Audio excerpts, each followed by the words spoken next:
Hello students, class 5 students, आज मैं आपको चैप्टर 3 से एक्सरसाइज 3D एक्सप्लेन करूँगी। स्टूडेंट्स, एक्सरसाइज को शुरू करने से पहले मैं आपको बता दूँ कि जो हमारी वर्ड्स प्रॉब्लम होती है उनमें हमें सबसे बड़ी प्रॉब्लम क्या आती है बच्चों को, कि उन्हें ये नहीं पता चल पाता क्वेश्चन में उन्हें मल्टीप्लाई करनी है या डिवाइड करनी है, प्लस या माइनस, ये ही नहीं पता चल पाता। तो उसके लिए मैं आपको एक सजेस्ट करूँगी, बस ये पॉइंट्स आप याद रखें कि अगर क्वेश्चन में टोटल या फिर इन ऑल या फिर इस तरह से कहा है कि ये कॉस्ट इतने की है, फिर ये वाली कॉस्ट इतने की है, टोटल बताइए, तो वहाँ पे हम क्या करते हैं, ऐड करते हैं।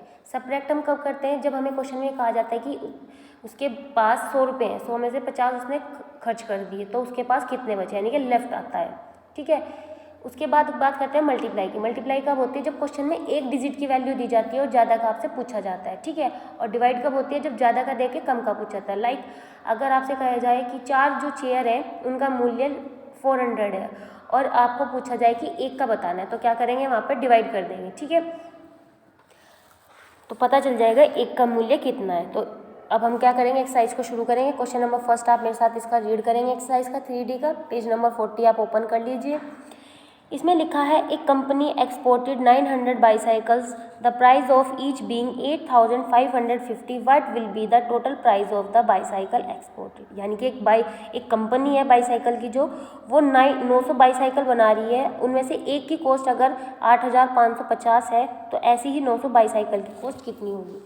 तो चलिए देख लेते हैं। सबसे पहले हम लिखेंगे इस तरह से, लैंग्वेज आप कोई भी बनाएं, बट उसका सेंस जो होता है वो सही होना चाहिए। तो हम यहाँ लिखेंगे सबसे पहले, नंबर ऑफ बाईसाइकिल कितनी है, यहाँ पर आपकी 900 है। The price of each bicycle कितना है, आपका 8550 है। ठीक है, उसके बाद आपका 900 बाईसाइकिल की कितनी कॉस्ट हो जाएगी, उससे मल्टीप्लाई कर देंगे, आंसर आ जाएगा आपका। ठीक है, अब हम चलते हैं क्वेश्चन नंबर 2 की तरफ।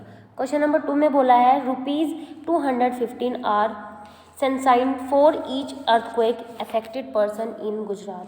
यानी कि गुजरात में जो अर्थक्वेक इफेक्टेड हुए हैं, जब भूकंप आता है, तो उससे जो एक पर्सन को जो रुपए मिले हैं वो मिले हैं 215 रुपये। एक चैरिटेबल इंस्टीट्यूट डोनेट कर रहा है 87,935 रुपीज़। फिर उसने कहा है आगे कि how many earthquake affected person. आपको यहाँ पे लोगों की संख्या पूछी गई है जो इफेक्ट हुए हैं, किससे, अर्थक्वेक से। Can the sum be distributed, क्या हम इसको कर सकते हैं डिस्ट्रीब्यूट, तो यस, कैसे करेंगे, यहाँ पे देखिए। सबसे पहले हम क्या लिखेंगे, टोटल जो रुपीज़ हैं आपके यहाँ पर, सबसे पहले हम क्या लिखेंगे, जो चैरिटेबल, जो हमारी चैरिटी है उसने कितने डोनेट किए, कितने किए, 87,935 किए हैं। फिर उसके बाद एक जने को कितने मिले हैं, 215 रुपये मिले हैं। ठीक है, तो 200 जो 15 है आपको, उससे इसको डिवाइड कर देंगे, तो यहाँ पे पर्सन आ जाएंगे आपके कितने हैं। ठीक है, अब है क्वेश्चन नंबर 3। इसमें बोला है, ए राइस, सबसे पहले हम क्वेश्चन नंबर 3 पे चलते हैं। इसमें बोला है, a rice godown owner purchase 16,780 quintals of rice. कितने रेट पर खरीद रहा है वो, 525 पर क्विंटल, यानी कि एक क्विंटल खरीद रहा है वो 525 का, और टोटल कितने खरीदे उसने, 16,780। ठीक है, what was the total price of the rice purchase, जो उसने टोटल खरीदा है कितने का खरीदा है ये बताना है। तो टोटल क्वांटिटी कितनी है राइस की, वो है 16,780। कॉस्ट कितनी है, एक क्विंटल की 525 है, तो जाहिर सी बात है 16 क्विंटल 780 जो कितने का होगा, अगर एक 525 का है तो इसकी मल्टीप्लाई कर देंगे, यहाँ पर आपका आंसर आ जाएगा। ठीक है, उसके बाद है आपका क्वेश्चन नंबर 4। क्वेश्चन नंबर 4 पर चलते हैं। क्वेश्चन नंबर 4 में कहा कि इन ए फैक्ट्री में 16,550 bottles are manufactured in a day. यानी कि एक दिन में, फैक्ट्री के अंदर एक दिन में 16,550 बोतल बनती है। How many bottles will be manufactured in a year. Year का मतलब एक साल में कितनी बोतल बनेंगी। ठीक है, एक साल में कितने दिन होते हैं, 12 how many bottles will be manufactured in year. एक ईयर में कितने दिन होते हैं, वो मंथ होते हैं आपके, टोटल कितने होते हैं, 12 होते हैं। If there are 55 non working days, अगर उनमें से 55 दिन जो है आपके नॉन वर्किंग डेज है, तो सबसे पहले हम क्या करेंगे इसमें, चलिए क्वेश्चन को देख लेते हैं, 4 को, 4 ये रहा। तो हम क्या करेंगे 4 में सबसे पहले हम लिखेंगे नंबर ऑफ़ बोतल कितनी है आपकी, लिख देंगे। 1 ईयर में कितने मंथ होते हैं, वैसे तो 12 मंथ्स होते हैं, लेकिन डेज़ कितने होते हैं इसके, क्योंकि इसमें डेज़ की बात कर रहा है तो हम लिखेंगे डेज़। तो 1 ईयर में कितने डेज़ होते हैं आपके, 365 डेज़ होते हैं। मंथ होते हैं कितने 12 और डेज़ कितने होते हैं 365। दोनों ही चीज़ पता होनी चाहिए, कुछ भी पूछ सकते हैं क्योंकि क्वेश्चन में। नॉन वर्किंग कितने हैं 55 है, तो यानी कि 365 में से 55 दिन काम नहीं हुआ है, तो जो बचेगा उसको लिख लो, कितना बचा 310। अब उसने कहा है कि जितने बोटल्स बनी है तो क्या करेंगे यहाँ पर मल्टीप्लाई कर देंगे किससे 310 से, क्योंकि जितनी बनी है तभी पता चल पाएगा टोटल बोतल कितनी बनी है। ठीक है, तो कितनी बनी है आपकी यहाँ पर, ये देखिए आपका आंसर आ गया, ये रहा।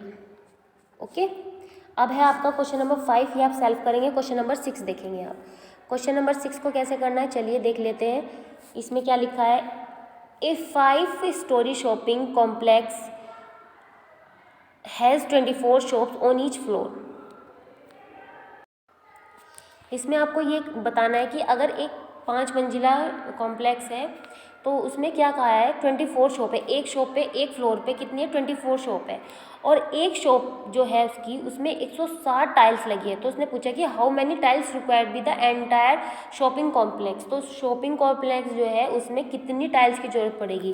तो चलिए क्वेश्चन नंबर 6 को देख लेते हैं। सबसे पहले हम क्या लिखेंगे यहाँ पर लैंग्वेज में, ए 5 story shopping complex each floor has 24 shops कितनी हो जाएंगी, अब भाई एक फ्लोर पे 5 है, ठीक है, तो 5 जो फ्लोर हो गए टोटल कितने हो गए, एक फ्लोर पे आपकी 24 शॉप है, एक फ्लोर पे आपकी कितनी शॉप है 24 है, तो 5 पे कितनी हो जाएंगी आपकी 120 हो जाएंगी। ठीक है, ईच शॉप रिक्वायर्ड कितने की 160, यानी कि एक शॉप में 160 टाइल्स की जरूरत है, तो नंबर ऑफ टाइल्स रिक्वायर्ड कितनी हो जाएगी 120 जो शॉप्स हैं उनमें जरूरत होंगी आपको 9200 टाइल्स की। ठीक है, इस चीज़ को आपको याद रख के चलना है कि ईच फ्लोर हैज़ 24 शॉप, एक फ्लोर पे 24 हैं, और 5 मंजिले क्या है वो है जो आपका क्या है ये क्वेश्चन नंबर 6 में क्या है ये आपका शॉपिंग कॉम्प्लेक्स। ठीक है, अब है क्वेश्चन नंबर आपका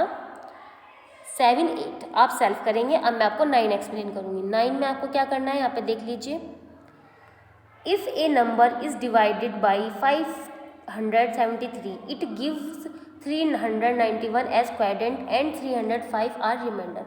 भाई उसने डिवाइडेड दिया है आपको, क्वाड्रेंट दिया है और रिमाइंडर दिया है, तो फाइंड द नंबर। तो हम क्या करते हैं इसमें फॉर्मूला लगा देंगे अपना, डिवाइडेंड है आपके पास में, क्वाड्रेंट है और रिमाइंडर, बट आपको यहाँ पे डिवीज़र की ज़रूरत पड़ेगी। तो डिवीज़र कैसे फाइंड करेंगे हम, सबसे पहले हम डिवाइड कर लेंगे, अपना डिवाइड फाइंड कर लेंगे यहाँ से। ठीक है, ओके,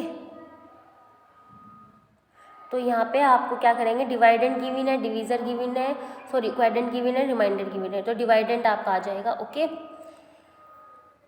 इसने कहा है कि इफ़ ए क्वेश्चन जो है आपका एक बार दोबारा से रीड करते हैं 9 को, if a number is divided by, यानी कि कोई नंबर जो है वो 573 से क्या है डिवाइडेंड है, डिवीज़र है। ठीक है, तो आपको क्या करना है यहाँ पर, ये आपका क्या है डिवीज़र हुआ, इसलिए भाई देखो मैं आपको दोबारा से बिल्कुल लिख के बताती हूँ। ठीक है, आप क्या करते हो इस तरह से तो किसी भी चीज़ को डिवाइड करते हो है ना, तो जो अंदर वाला पार्ट होता है इसको क्या बोलते हैं डिवाइडेंड, और जो बाहर होता है इसको डिवीज़र।